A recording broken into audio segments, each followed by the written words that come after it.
Добро утро, почитувани гледачи. Точно е 9 часот, а време е и за контактно-информативната емисија Утро. Бидејќи секогаш во понеделниците тука сме за вас, па и овој последен понеделник за оваа сезона, бидејќи настапуваат и летните одмори, па ќе направиме пауза и ќе се видиме повторно во септември. Меѓутоа, тоа нека не ве обесхрабрува, бидејќи и денеска ви понудивме убава содржина која ќе ја пласираме само за вас на фреквенцијата на КТВ телевизија. Ќе имаме интересни гости со кои ќе зборуваме на темата култура и театар и се останато што го поврзува театарот, а ќе дзирнеме и што се сработи во изминатиот период од страна на гостите кои ќе бидат присутни во утро. Но како и да е ова утро, време е да се расположиме со малку музика, да поуживаме во музичките ноти, а веднаш потоа се враќаме со сервисните информации.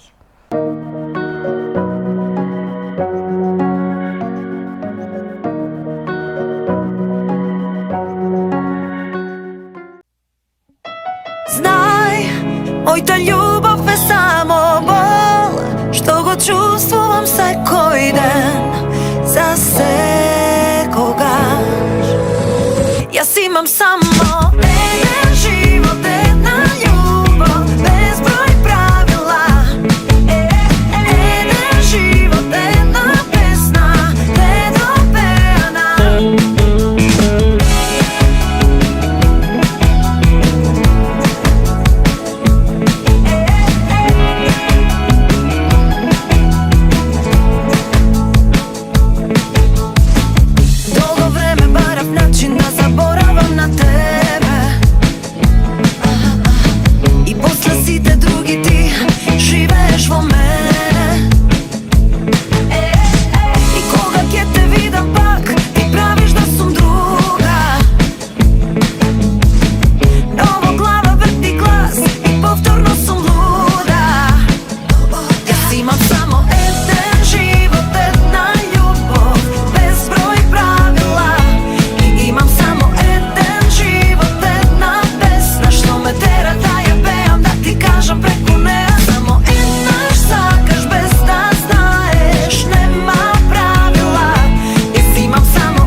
Се подсетивме на оваа убава музичка номера од кавадарчанката Наташа Малинкова. Сега одиме и со сервисните информации да видиме денеска времето какво ќе ни биде.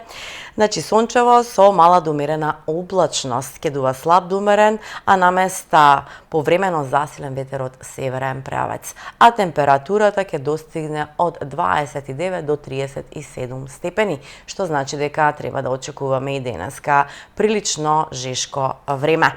А што велат од Автомотосуз? Оттаму велат дека сообраќајот на државните патишта се одвива непречено по суви коловози. Интензитетот на сообраќајот на патните правци надвор од градските средини е зголемен.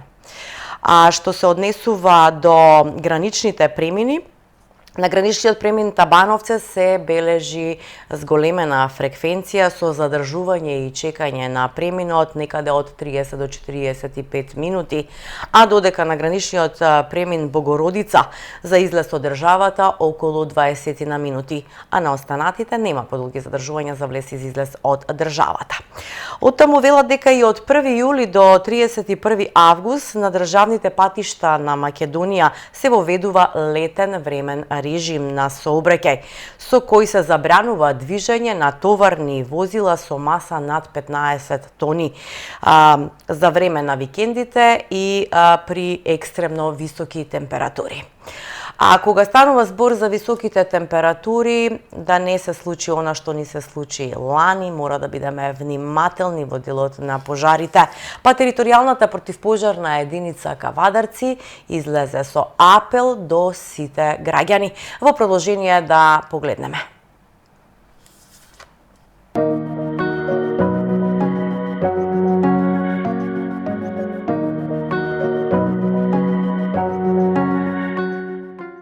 Со оглед на искуството што го имавме претходните години, знаеме дека летниот период знае да биде многу напорен за нас. Како што можеме да видиме по телевизиите, дека веќе на Балкана започнува сезоната, во соседна Хрватска веќе започнато. Неколку снимки веќе почна да се појавуваат и од соседна Србија, така да во околината на Македонија веќе започнаа нашите соседи. Кај нас и во Тиквишијата имаме веќе неколку интервенции во атарот на село Возарци, село Манастир Спаликура, во општина Росуман. Така да, за жал, полека започнува сезоната и кај нас. Ние се спремаме, значи сезоната нас на подготовка не започната веќе многу поодамна. Оние возила што ги користиме од нашите локални фирми кои што ни ги донираат во текот на летниот период веќе се спремни, ги подготвивме максимално со танкови за вода, со помпи за вода, така да моментално сме појачени со возила. Во моментот се појачуваат и дополнителни возила, се спрема, се надам дека за кратко време би биле спремни за наша. Кога зборувам за наша, не зборувам само за Кавадарчката противпожарна, туку и малку поопштини целата држава. Така да се надеваме дека со сета ова работа и подготовка што имаме, дека ќе дочекаме сезоната за пожари, за жал можам така да наречам, подготвени. Сета она подготовка што ние имаме нема да биде доволни доколку немаме соработка од нашите сограѓани. Значи, би сакал да дадаме еден апел до нашите сограѓани на внимателност. Значи, не би сакал да речем внимателност при палење на пожари, поради тоа што во летниот период, општо во текот на целата година е строго забрането на палење. Меѓутоа, посебно во текот на летниот период, максимално се даде напор воопшто да не се палат станишта. Значи, да не се надеваме дека ќе го обезбедиме, дека ќе го подготвиме доволно за да не може да се прошири. Во вакви жешки температури, значи подготовка, мислам дека не постои таква подготовка која што може да се прошири било каков пожар, макар и од најмали размер. Затоа што доколку имаме големи пожари, тој мора да има некој си свој почеток, а почетокот е мал пожар. Имаме ние пожарникарите едно правило кое што велиме дека и најголемиот настанат пожар може да се изгасне со чаша вода доколку се реагира на време, нели? Така да овие интервенции што ви ги спомнав претходно, за среќа не направија поголема штета и проблеми на нашите сограѓани, поради тоа што, како што спомнав, благодарение на нашите сограѓани кои што ги увидеа тие настани, тој чат, беше пријавено на време, значи еден од најважните фактори пријавувањето на време. Со сето тоа, доколку е пријавено на време, комбинација со нашата брза интервенција, не е дозволено на овие до сега што ги имавме во текот на ова до 4-5 пожари да настане нешто поголемо, без разлика што се работеше за сува трева. Значи комбинацијата брзо пријавување на пожар и брзо интервенирање се го дава својот резултат. Затоа би сакал да дадам апел на сограѓаните, прво да бидат внимателни да не палат воопшто, меѓутоа доколку при нивното движење забележат во нивната непосредна ближина макар и дим, тоа да биде веднаш пријавено на нашиот број 193.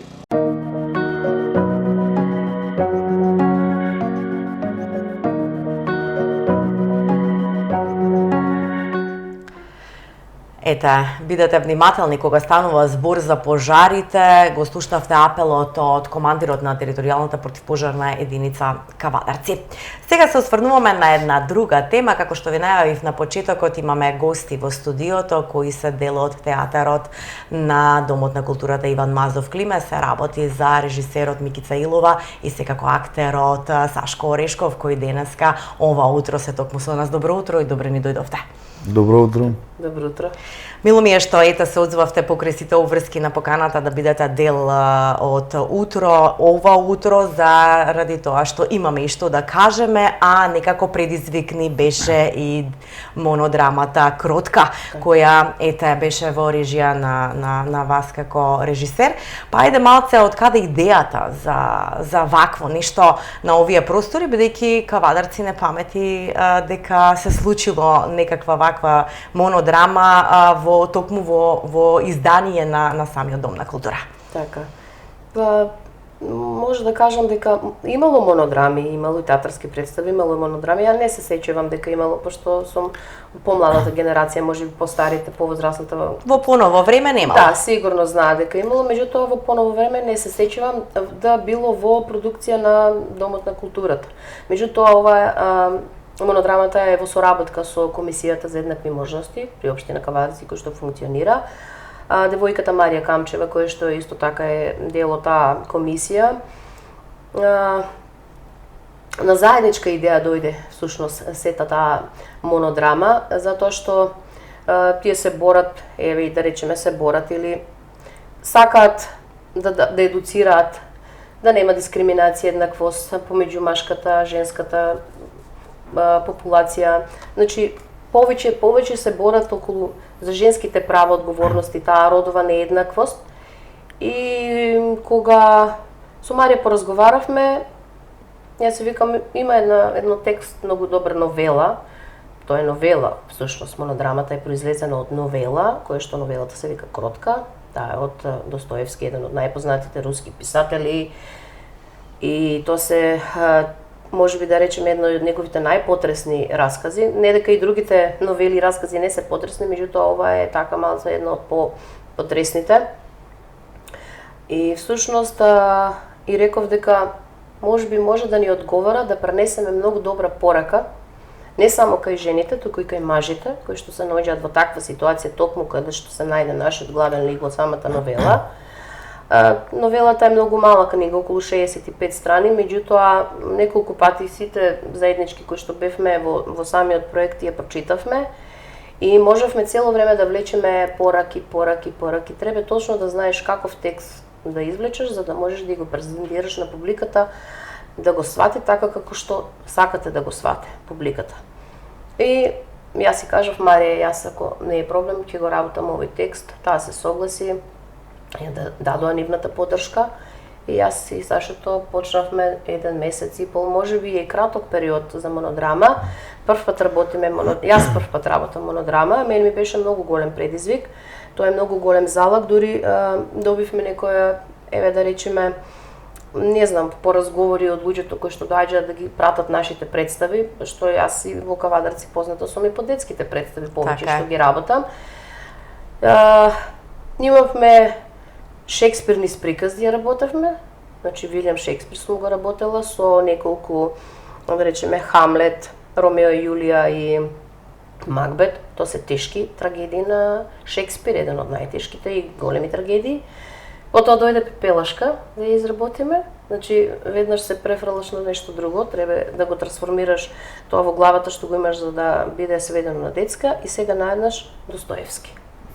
Меѓутоа сметам дека Достоевски ми беше најтежок да го работам, а ми беше голем предизвик и сакам така кога ќе си поставам некоја цел, меѓутоа не во смисла да се преценуваш дека дали можеш, јас ова можам да го изработам. Него се обидуваш да го изработиш. Меѓутоа му го кажав на Сашето, му ја покажав книгата, му го кажав текстот и разговаравме и Сашето на почеткот ми рече ајде да го прочитаме првенова, да видиме дали можеме да го изведеме. Неколку пати ја прочитав, не го дадов да ја прочита. Почнавме да ја обработуваме, да анализираме и низ разговор прво мислевме дали можеме ние ова сето да го потегнеме, дали, пошто ова голем залог. Сепак За да направиш монодрама треба да имаш известно големо Искуство. и театарско искуство и искуство за драмско и за пишување. Меѓутоа и како актер, еден актер, не секој актер да може да се нафати да биде дел од монодрама. Точно така. Мене ме интересира зошто баш Саше. Како проценивте дека Саше ќе ја долови улогата баш на тој лик? Така.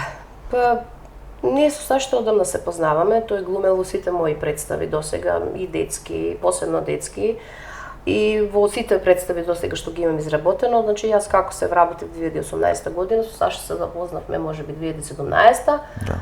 И ние знаеме често пати да разговараме така подлабоки теми, знаеме да разговараме, да не речам некои психолошки теми, затоа што и ова Достоевски што всушност ни го дава е соголување на човечката душа. И тоа, ако не си емотивно, психолошки зрел, тој текст не можеш прво и основно да го сватиш, да го свариш.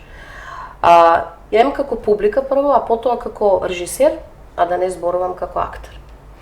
И сметав дека можеби Сашето, он доби некои такви коментари дека можеби не е толку доволно зрел, значи како се нафатил, голема е честа да бидиш дел од монодрама и дека блазе тебе дека си било таа дел од представа, дел од монодрамата или си главниот лик на монодрамата, всушност протагонистот, најглавниот, нема тука околу тебе никој друг, сета тежина е на тебе. Така да знаев дека тоа ќе го изработи. Јас имав голема доверба во него и тоа неколку пати му го кажав дека му верувам. И само чекав од него да ми каже дали тој всушност може тоа сето. Дали тој самиот на себе се верува дека дали ќе може да го обави. Знаете како, секогаш самодовербата треба да биде толку голема колку што треба да биде голема, да не биде да се вообразиме или нели егоистична да премине дека ова јас навистина сега од шала ќе го направам. Ќе го направам, меѓутоа сметав дека по разговорите што ги работевме, прво разговаравме. Тоа беше најважниот дел кога цело време ја разговаравме представата и зборувавме за монодрамата, всушност за ликот. Затоа што ликот е една личност која што ретроспективно зборува во новелата за неговата жена која што се самоубила. И тоа се случува неколку часа по низината смрт. И сега, тој е затворен и не знае што да прави. Дали работи совеста, вината, дали работи тоа што претходно се преиспитува самиот со себе. И сега ние почнавме да влегуваме во ликот и почнавме да го анализираме. И како еден вид, што се веле, нели, психолог и тука дојден Сашето и сега ние разговараме и сега негово мислење вадам, тој што мисли, даваше доста идеи и беше доста инспиративен за додека се работеше целата представа, може ова да го пробаме, вака да пробаме. Тоа веќе кога почнуваш да навлегуваш во самата представа, кога ја работиш, инспирацијата сама те влече. И мора да влечиш од тука да го пробаме ова да го пробаме. Сакаш да ги внеси сите драмски, драстични, драматуршки елементи, нака да биде драматично, а да биде потресно, а да биде успешно за публиката да го свати тоа како така. Затоа што добив коментари дека била доста тешка прво представата на текстот да се слуша. Треба голема концентрација за да слушнеш кој што зборува и како зборува и во кој дел, затоа што у текот на целата монодрама главниот лик најавува дека можеби он ќе се самоубие. Не се самоубива на крајот, меѓутоа јас ја направив така на крајот затоа што си оставив како некој белег, како да речеме секој режисер си остави свој белег како би сакал да заврши, меѓутоа сметав дека на крајот ако го оставиш да живее, можеби поголема казна му даваш да се мачи со таа совест, со вината, со сето тоа што се бори нашиот главен лик во текот на. Меѓутоа не сакав да се види самоубиството. Затоа и на крајот така завршува монодрамата, тие што дошле да ја погледнат знаат за што зборувам. И на крајот, заврши така и со убиство, затоа што тој не можеше да го поднесе, меѓутоа во текот на целата представа имаме 3 промени на самиот лик. На почетокот имаме опис, тој се кажува кој е, што е, од каде потекнува, како е запознал девојката. Потоа почнува тоа да го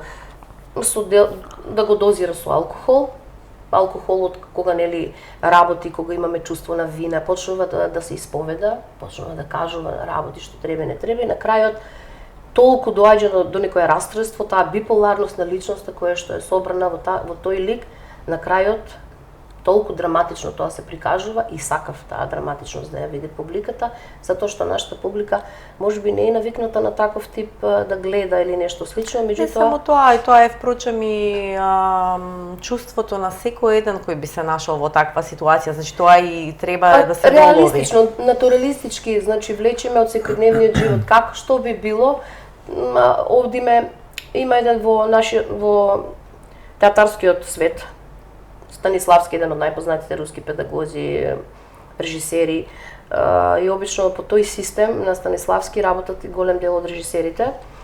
И Станиславски вели соголување на човечката душа, емоциите како ги имаш во себе, така ги спроведуваш и во текот на целата представа. Значи мораш да го проживееш ти ликот како актер, за да можеш да ги исфрлиш тие чувства на сцената. И што би било кога би било? Пример, што би било кога тој би се самоубил? Што би било ако се каче на масата? Или што би било ако девојката ја, не знам, ја оживееме или нешто слично? Значи, секогаш прашање врз прашање мора да поставуваш. Така и одев јас сашто. Прашање по прашање и секогаш му поставав. Што би било кога ако би се напил ти толку многу алкохол, како би реагирал твојот лик? И го терав самиот да размислува, самиот да се инспирира, самиот да дава. И така постепено тоа го градевме. За кратко време мислам дека ја направивме монодрамата, иначе повеќе време е потребно, меѓутоа напоредно учевме и текст, и ми за сцен поставувавме. Доста задачи имаше Сашето за време на монодрамата, затоа што 45-50 минути една личност да биде на сцена и да ја задржи и да го задржи вниманието. Тој имаше многу задачи. Кога акторот има не е само текст да дава и да се движи од тука до тука да седне, меѓутоа имаше задачи. Седни, стави, значи уклучи го, не знам, требаше да го уклучи грамофонот.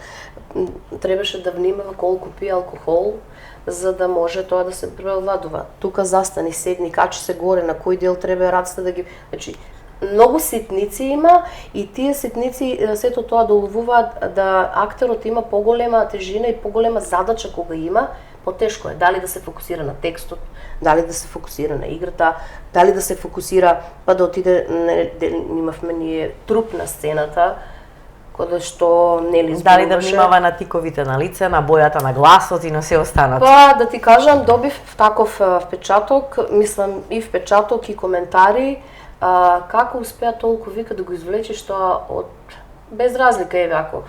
Значи, Сашто тоа ми го дозволи да го извлечам, затоа што сакаше да го извлечам, ми дозволи. Се предал целосно, значи, се предаде на улогата и вика дури до бојата на лицето се менуваше, вика. Точно, да. Да, јас бев присутна, значи, на една од премиерите и можам да кажам дека допрва ќе се слуша за Саше во однос на сериозноста на тоа што го даде на сцената максимално.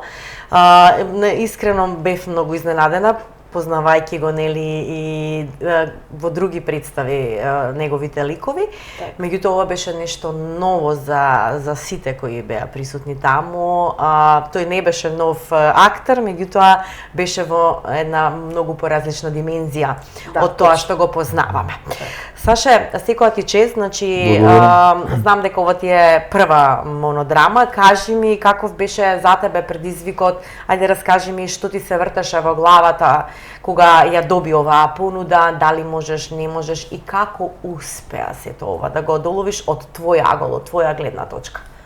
Да, за почеток благодарам за коментарот. Па вака, јас сум некој кој што еве долг период се бави со оваа професија, ако така можам да ја наречам, и најголемата звезда водилка што ме води нели да се бавам со оваа професија е предизвикот. Дефинитивно ова беше предизвик, сум бил дел и од дуодрами, тоа беше Госпогица Јулија, каде што пак тежината е на двајца актери, но ова е нешто сосема различно, баш како што рековте, друга димензија. Целата тежина беше на мене и на Микица, нели, како актера и на мене како додека сум на сцена. Едноставно сакав да видам како е тоа да се биде во барем на некој период во кожата на ликот кој што го играв. И во центарот на внимание. Да, да. Кога си сам на сцена, ти си центарот на внимание. Да. Друго е кога се повеќе Сите актери. очи се кон тебе. Да. Дефинитивно. Морам да кажам дека и tekako ме допре оваа приказна, затоа што во моја блиска околина имам слично искуство, не, фала му на Бога, со самоубиство, но со едно, така да кажам, лош брак, многу лош пример. И можам да кажам дека баш од тој лош пример кој што ми е во блиска околина, се инспирирав и можам да кажам дека ако јас успеав да влезам во ликот и да почувствувам каење, можам да замислам колку е лошо на луѓето кои што навистина го проживуваат ова. Така. Тешко ли беше да се адаптираш во тој лик, мене ме интересира. Имаше ли борба сам со себе? Да, дефинитивно. Јас по природа сум човек кој што е така, постојано насмеан, весел. Да, И повеќе ти леже, а барем така знаевме до сега тие такви некои, Да. нели, улоги. Да, но како што реков, сакав предизвик, од секогаш сакам екстрема, да имам и позитивни ликови и екстремно негативни ликови, како што е примерот од оваа монодрама, така Не да знаеме дали е негативен баш твојот лик. Барем така е представен. На крајот, нели, поставуваме прашање кој е всушност манипулаторот тука. Да. Тоа прашање е доста тешко филозофско и сакав да го поставам кој е тука манипулаторот, дали жртвата навистина сакаше да биде жртва, дали манипулаторот беше нејзина жртва или манипулаторот стана жртва жртвата стана на манипулаторот сопствена жртва. Да. Значи тука се влечат многу прашања и така да мислам дека сакавме на крајот од публиката да извлечеме што мислите вие, кој е жртвата, кој е манипулаторот. Девојката ли е жртвата, ако се самоубила? Можеби не е таа жртвата, можеби е манипулаторот. Дали главниот лик не е манипулаторот или е жртвата? И токму и тие прашања и поставивме доста прашања, ама мислам дека и одговоривме доста прашања на публиката со пораката што ја пренесовме. Дефинитивно. Така е, дефинитивно го направивте тоа. Колку време ја спремаше представава?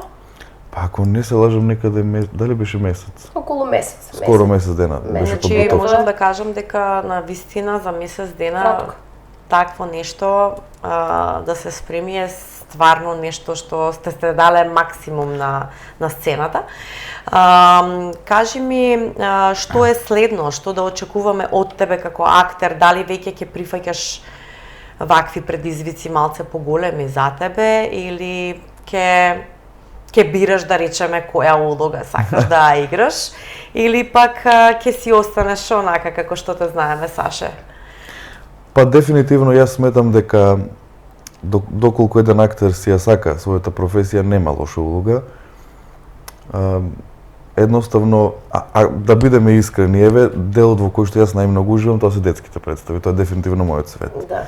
Но комедиите исто така многу ги сакам и ова е нешто што ми се допаѓа. Така, се ми се допаѓа кога станува збор за глума, само да се случи добра улога, да се случи добар текст и мислам дека со посветеност и работа доаѓаме до еден ваков резултат. Така, какви беа коментарите од сите оние, пошто малце монодрамите, мислам, секоја чест и за тоа што сте одбрале да публиката седи на сцена и да биде во мал број, затоа што монодрамата, за да ја слушаш и да ја разбереш, треба да е потпуна тишина и да биде публиката сконцентрирана на тоа што го гледа.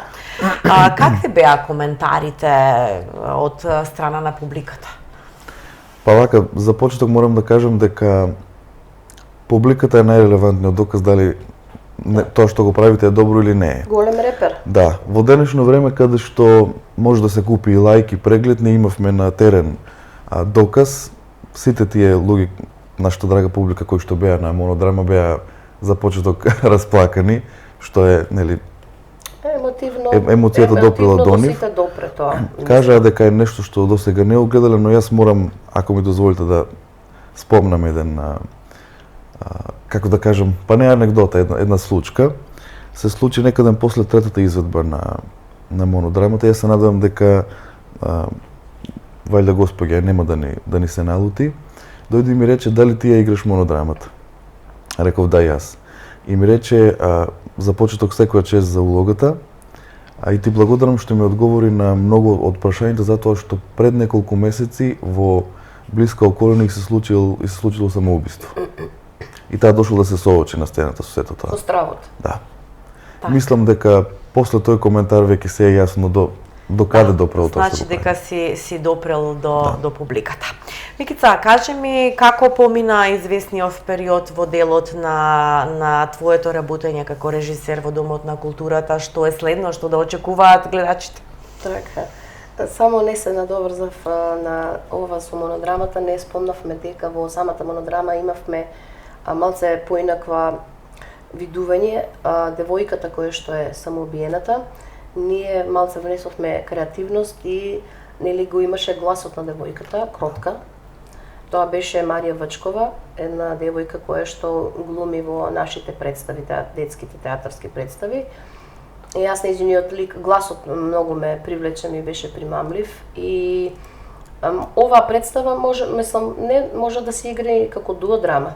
Че може да биде присутна, па Може и да не биде. После може да се случи самоубиството во текот на целата представа. Значи самиот режисер може да се биде креативен на собствен начин и може како сака да ја изведе, значи може да го направи. Меѓутоа, јас сметав дека веќе е самоубиената и дека тука е легната, меѓутоа сакав да биде присутна како дух.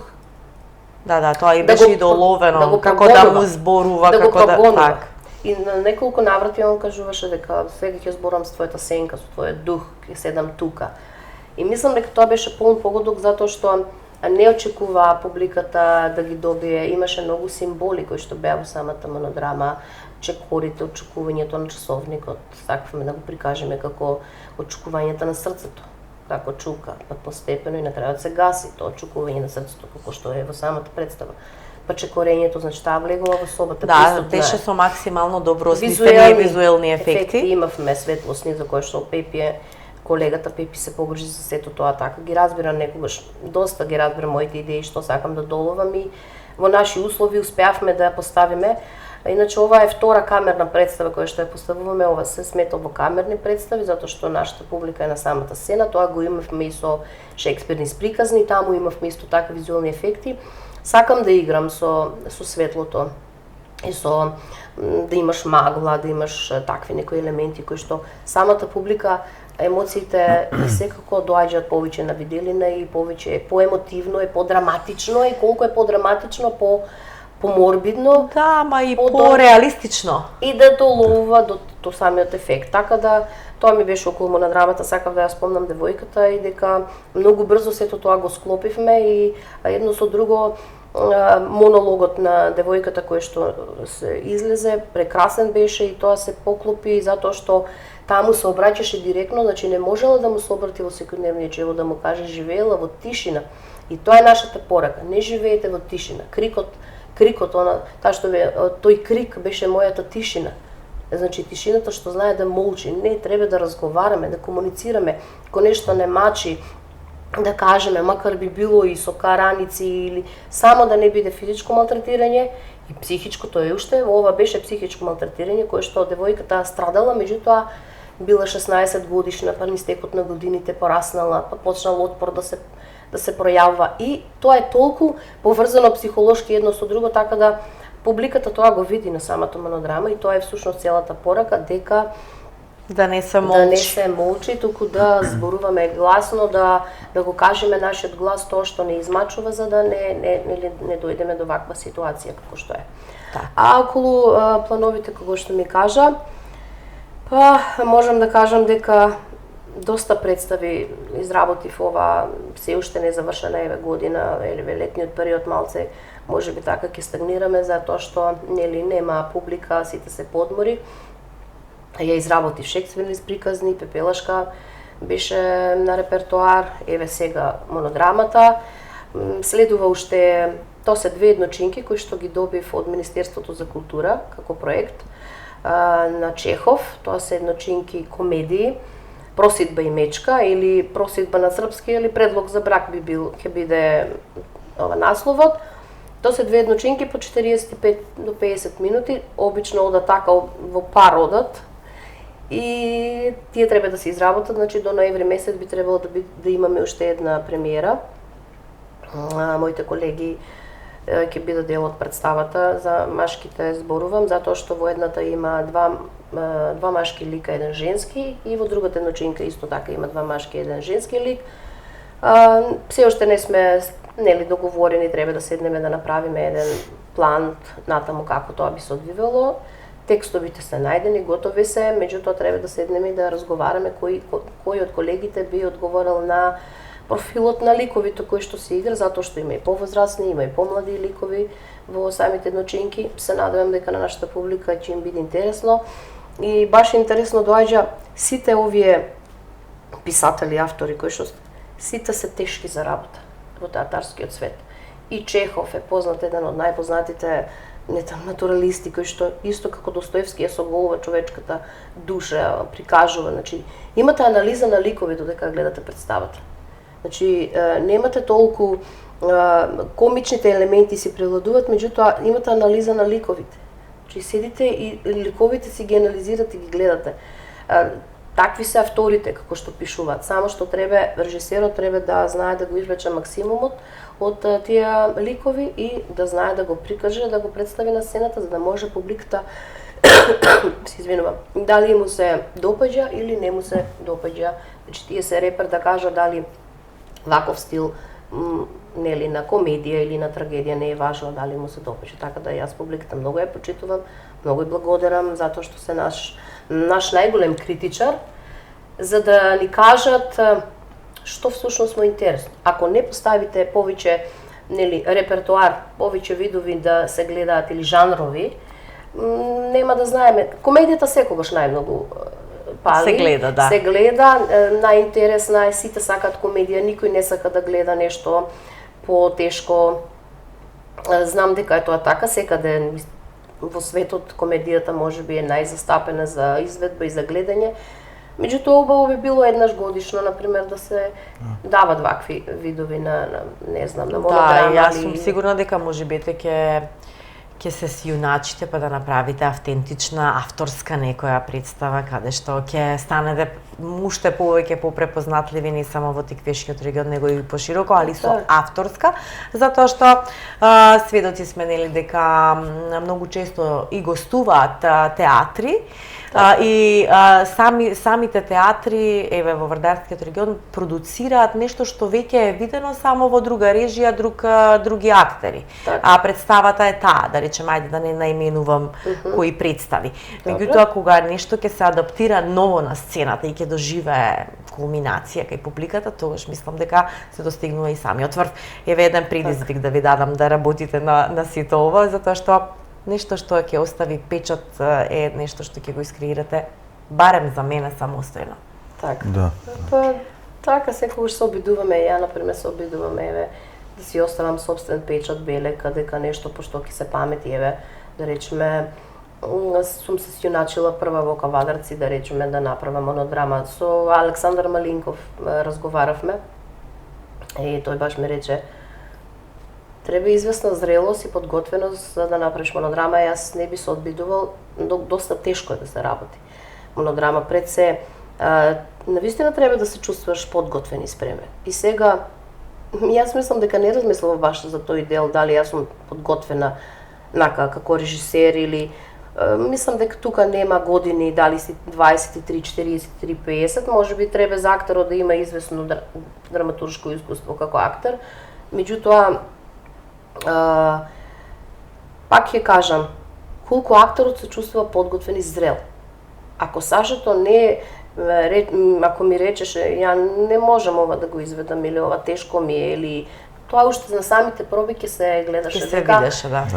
Дека со сила го работиме, дека со сила правиме и дека не може нешто да се изведе. Меѓутоа некако не знам, можеби со леснотија ни беше, можеби ни беа тешки пробите, меѓутоа со леснотија ги изработувавме затоа што се разбиравме меѓусебно што сакаме да прикажеме. Да. И кога режисерот се разбира добро со актерите или кога го изанализираш целосно ликот и што се вели го даваш на тацна, актерот само треба да го земе и тоа да го процесира во неговата глава како такво, за да може друго е изведбата на сцена, а друго е самиот текст. Изведбата на сцена е сосем различна. Значи ние на самите проби имавме можеби за да не изфрлиме целосно, работевме повеќе на текстот, меѓутоа На последните 3-4 проби беа онака баш кулминација доживеавме и не сакав целосно да се сашто да го даде тоа целосно од него, затоа што сакав да се чува за самите представи, затоа што емоциите сакав целосно таму да го совладаат. На самите изvedби. Да, како на сега или никогаш. Затоа што велат дека режисерот точно треба да знае да процени кога е зрела представата да се дава. Ако премногу ја држите под притисок, можеби еуфоријата да падне. Меѓутоа точно треба да процените кога е правиот момент за да ја дадете, за да може и актерот да ужива во самата изведба. Затоа што ако не ужива актерот, ако не може да се пронајде во тој лик или улогата собствена, тогаш и публиката тоа нема да го осети, затоа што публиката навистина осеќа. Дали е комичен ликот, сега да речеме ако ликот да речеме во комедија гледате дека си ужива во собствениот лик како го изведува и на публиката уште поубаво му е. Значи го гледа тоа, го доживува како такво и целосно ги пренесува емоциите што тој ги доживеал на публиката. Тоа тогаш сте го доживеале и представата е успешна затоа што и на луѓето му е и комично, интересно. Тука во нашиот случај значи солзите преработија, значи ако тука смеата е во комедијата, тогаш кај нас се видело дека не е тоа тага, не е плачењето од тага, меѓутоа навирале емоциите, чувствата ни солзите што ги видовме кај голем дел од публиката. Така е. Сведок сум на тоа, јас сум сигурна дека ќе продолжите и понатаму, се надевам дека оваа представа ќе има и некаква турнеја каде што ќе може да прикажете и во другите градови низ Македонија, а секако ние како телевизија ќе ја имаме наскоро, многу наскоро, па ќе можат сите да ја погледнат, но ајде малце да оставиме, да ги држиме во неизвестност, се надевам дека повторно ќе се дава и во Кавадарци, за да може што повеќе луѓе да осетат таа магија на самата сцена, да не биде преку екраните веднаш, но ете им ветуваме на гледачите дека ќе ја имаме и да ја прикажеме и во КТВ телевизија. Така, да, ви благодариме за тоа, затоа што тоа нас многу ни е важно. Убаво е да ја имаме архивирана, за да можеме утре да речеме да на некои фестивали бараат да се дадат видеоснимки, да се види тежината на самата представа. Веќе имаме неколку понуди од некои театри, да речеме Битола, Гевгелија, Струмица, да одиме да гостуваме. Меѓутоа ќе видиме како ќе биде сега, баш летен период доаѓа. Нешто имаме некоја покана во Лесковац, така, али тоа е од септември, ноември, сега да не прогнозирам натаму, има таму некои исто така аматерски фестивали кои што можеме да се пријавиме. Така е планот, да видиме како натаму сето ќе се одвива, да не зборувам напамет. И само сакам да кажам дека баш синоќ ја си дојдовме, нашиот театар, тоест нашата група, театарска група, драмска група која што имавме Шекспир со децата, екипата која што ја работам, Пепелашка. Преку општина Кавадарци бевме во Бела црква Србија, Република Србија, каде што имавме карнавалска поставка Пепелашка, таму ја представивме нашата општина во најдобро можно светло, Домот на културата исто така го представивме. Се помина во најдобар ред, благодарам на општината што ми ја даде ова можност да присуствувам на такво нешто, прв пат одам на таков вид карнавал. Одлично се представивме, дечките беа сите задоволни, среќни. Многу им благодарам на сите што се нафатија, да не ги набројувам, си знаат они кои се сите. Одлична, прекрасна екипа, направив едно заокружување со оваа екипа, голем дел од нив се матуранти. Многу им благодарам, вака јавно сега сакам да им се заблагодарам на сите, затоа што доаѓаа, учествуваа, беа дел од сите мои театарски представи. Многу ми е жал што некој голем дел од нив се матуранти, дека ќе заминат, ќе одат да студираат, им посакувам се најдобро. Тие што ќе останат, ќе работиме се уште, представи не следуваат. Доаѓаат нови генерации, тоа секогаш така си е поправило, по текот на можностите природно како што си тече, меѓутоа ова генерација доста ќе ми недостига, а така многу се врзувам за децата, затоа што сепак, како што кажа Саша, детските представи се... Да, меѓутоа тоа е една одскочна даска, јас би рекла, заради тоа што можеби дели од нив ќе продолжат и на драмски. Саша, ти како си со плановите околу таа работа? Околу драмски? Да. Па, Па од каде да знам, искрено, може би пробал некој во животот да нешто на драмски. Сега за сега ми е баш супер тука во Кавадарци, сметам дека па може би се уште е рано. Може би се уште рано за да се проба нешто такво, а и искрен да бидам, амбициите ми се некош големи, некош мали, така да не знам. Може би некош ќе дојде ред и да се обидеме на драмски, зошто не? Така. Ви благодарам уште еднаш што бевте дел од утро, што ни го разубавевте ова утро, не во видовте и во представата Кротка и секако наредна прилика нека чекаат сите ваши фанови, вашата верна публика повторно да ја поставите и да можат тие што не ја гледале да ја гледаат, а секако ќе ја имаат, како што кажав, прилика да ја гледаат и на КТВ телевизија ексклузивно, само за сите оние кои нема да успеат да бидат присутни во живо, затоа што сепак во живо кога ќе го доживееш ликот е малце подруго. Атмосферата е поинаква. Ви благодарам уште еднаш. Драги наши гледачи, продолжуваме ние понатаму, повторно во духот на културата, а тоа значи дека со промоција на книгата Мајко Камен да беше ќе пукнеше од Диме Ристов Кана, започна и Кавадаричкото културно лето. Па во продолжение да го погледнеме прилогот на оваа тема.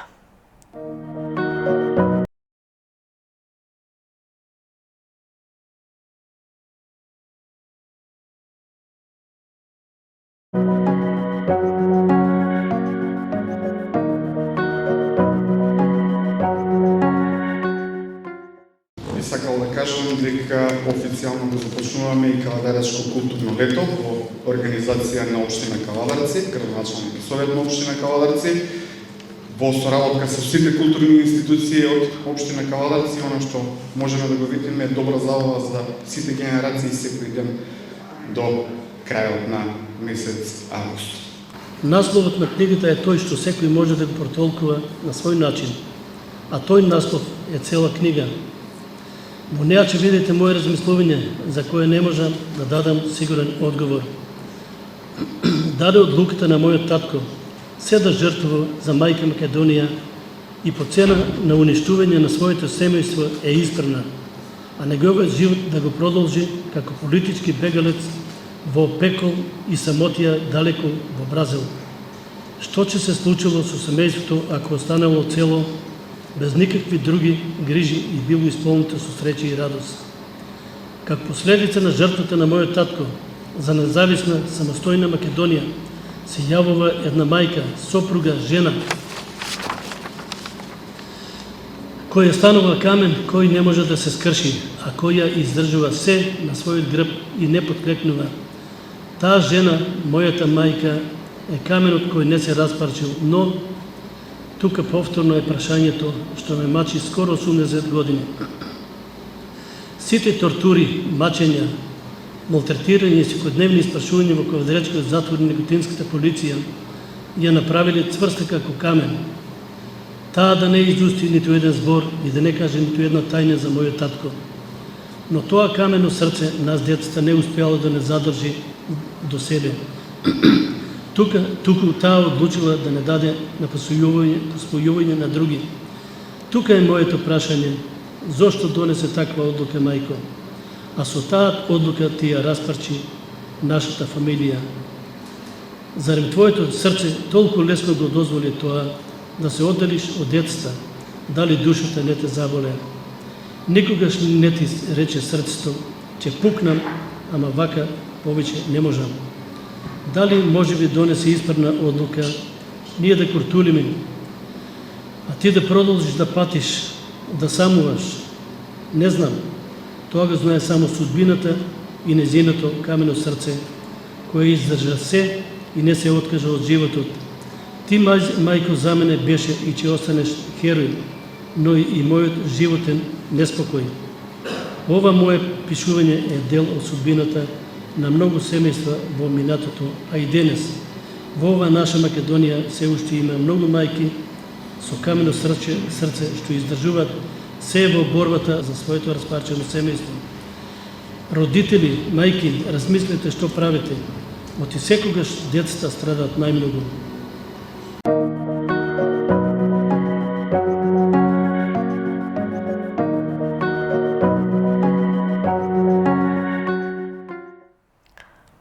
ете погледнавме како се одвиваше оваа промоција на оваа книга и колку е интересна, посветена на една мајка. Продолжуваме понатаму, овој пат во областа на земјоделието. Временските услови засега ветуваат богат род на виновата лоза, но тоа секако зависи дали ќе биде така и до почетокот на бербата, какви ќе бидат и временските услови, така вели професорот Ристо Вучков. Па во продолжение да го погледнеме целосно разговорот токму на оваа тема, да видиме какви се неговите прогнози и видувања.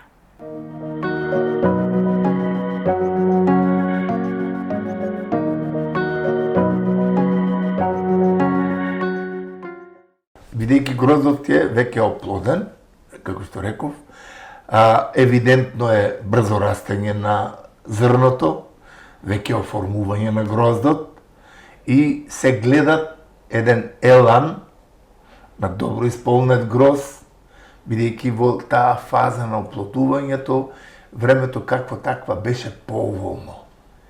Нема рехулјавост, неоплоденост и така натаму.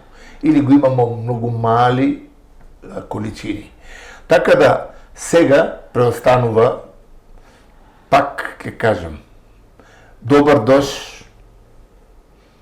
со кој треба се внимава добро да се заштити виновата лоза, или добро наводнување, кое треба да го исполни гроздот, и тоа последно или предпоследно прскање со употреба на оние стимулатори кои гарантираат поголема шекерност. Тоа го има веќе, јас со години веќе го работам тоа и имам фантастични резултати по однос на зголемени шекерни единици. А виновата лоза, гроздот кога однесеш на визбата, зимат и гледат колку шекерни единици имаш. Што е тој веростоен доказ за вредностите на грозјето, нели?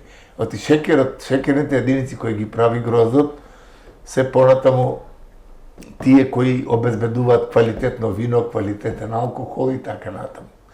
Тоа, тие предиспозиции сега се во една реална можност. И јас верувам дека, иако пак има најава на одредени врнежи од град, овој период, кога гроздот е веќе оформен, да има било каков град, било какви, порано да нема никакви врнежи од колку да има град. Градот, ние пак ќе се свратиме пред 2-3 години, оти долго ја имаме емисијата со она замаглување за сребрениот, да. Ние имавме резултати, бидејќи сега, ова што денес се случува со времето, и утре, и измеѓу се најавува формирање на ладен облак од тие кумулонимбулусите, носител на град, таквиот период може да предизвика кај виновата лоза онаа шокантна состојба. И јас морам да го кажам тоа, што е најважно. Сега, ние кога ја гледаме органолептички виновата лоза во една добра состојба. Иако веќе почна, а сега ќе продолжи со таквите шокантни температури, појавата на еска кај виновата лоза, и таа доаѓа сега како наследна работа од комплексот фомопсис, антракноза и вертицилиумот, пафузариумот, кои се тука присутни. Лисијата интеркостално поцрвенуваат и повенува целата лоза. Како да живева стрес и целосно умира.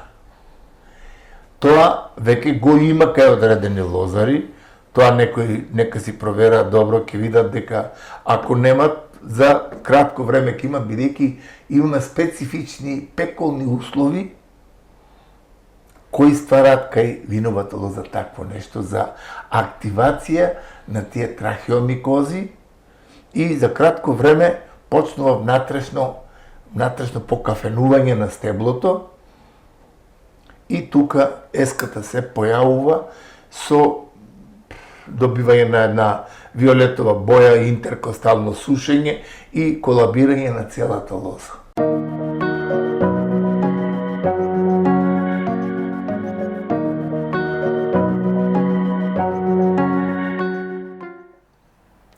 Ете, го послушавме советот на професорот Вучков околу лозовите насади, тоа каков род ќе имаме и кои фактори би можеле да влијаат за добар род и секако како да се третира виновата лоза. Продолжуваме понатаму, овој пат и со едукација на темата како лек или пак можеби зошто се придобивките поволни за одредени намирници или за одредени растенија. Овој пат ќе погледнеме што значи алоето и зошто тоа е делотворно.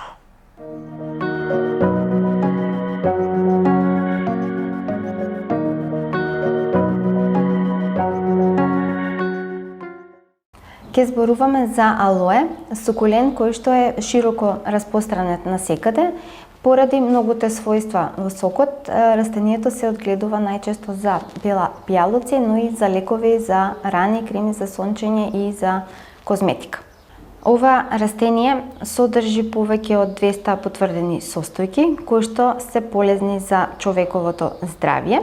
Постојат повеќе од 250 видови на алоја, но најмногу лековити својства се само 3 до 4 вида.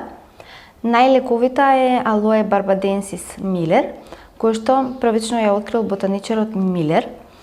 И алоето успева во најтоплиот тропски појас, целосно развиено растение кое што во просек е високо 75 до 120 см и има 12 до 15 листови кои што се широки од прилика од 10 до 13 см. Самите листови се распоредени во форма на розета. Младите листови растат внатре високо, додека надворешните представуваат стари листови. Најчесто корењата на вистинската алоја се релативно кратки и лежат само на земјата. Овој сукулент го произведуваме заедно со учениците од шумарското струка, кај нас во училиштето, во Средното општинско земјоделско шумарско училиште Ѓорче Петров, кој што е за цел за преработка и обработка на разни креми и лосиони кои што ги преработуваат дел од учениците од фармацевската струка од нашето училиште.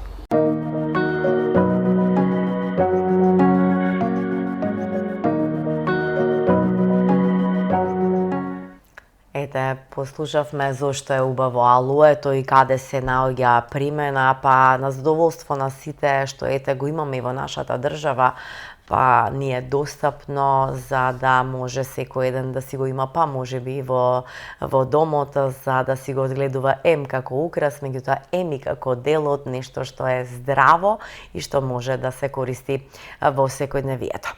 Драги наши гледачи, тука некаде ќе се одјавиме за денес од утро, меѓутоа ќе се одјавиме и за оваа сезона, ќе ви посакам да имате убав летен период, да си ги остварите сите желби, да одите некаде на одмор, да уживате во летото, да внимавате пред се на себе и секако да бидете дел од КТВ телевизија, да бидете дел од фреквенцијата на која и текако и ова лето ќе имаме интересни содржини, а со утро се гледаме веќе од септември со нови рубрики, нови содржини и се останато. Ви посакувам секое добро и имајте убав, пријатен летен период.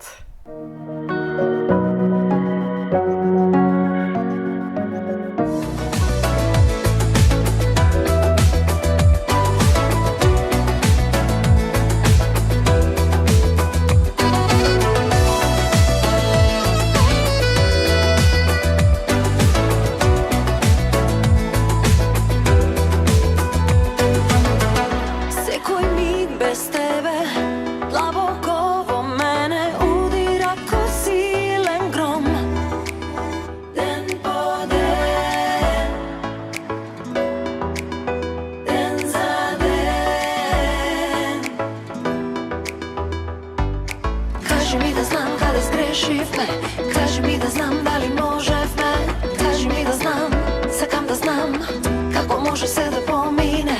Кажи ми да знам каде сгрешивме, кажи ми да знам дали можевме, кажи ми да знам, сакам да знам како може се да помине.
знам како може се